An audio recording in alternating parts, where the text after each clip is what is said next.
It started because bottom line is I have a food addiction. It's not easy to say that, but that's kind of over years of trying, and I've tried every single possible thing to do to regulate my weight and lose weight. I've tried every single diet. I've tried every kind of program, and now that I've come to the realization that I have an actual, addiction, I think, to food and, carbs and sugar and all the bad things that are out there. This program with Jeremiah is what I think I need to try to, stimulate the person I am inside to come out, because basically, I'm like hidden. I'm like not my real self. Like I'm not able to be who I know I can be, because I'm trapped under this like cloak of like pain, and addiction, I guess. I definitely hit rock bottom. So basically what happened is last year, just to give you an example, I lost 60 pounds and gained it twice in a single year. And part of it was, I know I own, Nutri and all that, so it's like I have that there for me, but in my head, I'm thinking I need to do keto, I need to do paleo, I need to do super low carb, I need to do all these things. And what I've come to find out is that I just need to simplify it. And that's why we ended up creating Nutri in the very beginning. So it's like kind of coming back full circle, is that just eat these meals and exercise. And you will feel better, you will eat better, you'll lose weight, you'll do all the things that should be doing, but you're going to take the guesswork out of it. You stop mind fucking yourself, and that's essentially what happened. So did I hit rock bottom? Yeah. So I got up to 400 pounds again. So last week I weighed in at 400 pounds, and I've been there before. But what really made you want to call him? You're a father, you're a business owner. Right. So I have 3 kids. They're getting older now, like they're starting to see me for who I am. There's 6, 3, and 1.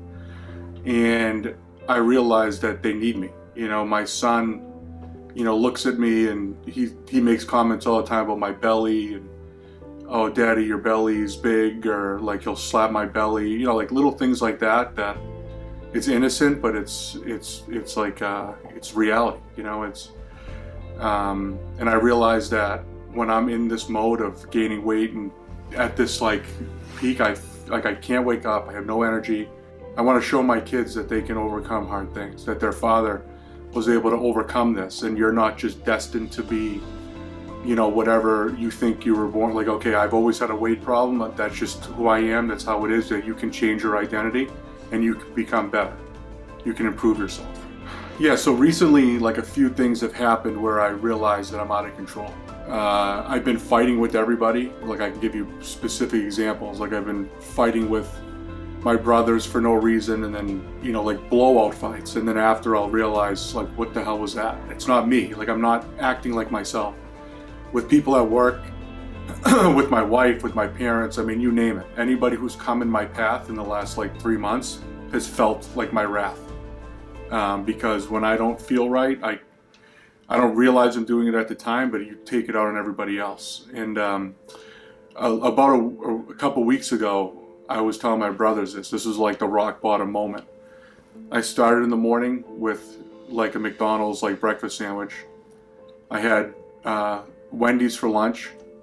I had Chipotle for a midday snack. And then I ended up hiding in my car and eating like a large pizza. Like that day was like 20,000 calories, and I woke up the next day as if I drank like 30 beers the night before. I was like hungover from the food. And I'm looking back like, what the hell, like how can you do that? But it's part of it when you're in that cycle, and it's so hard to get started.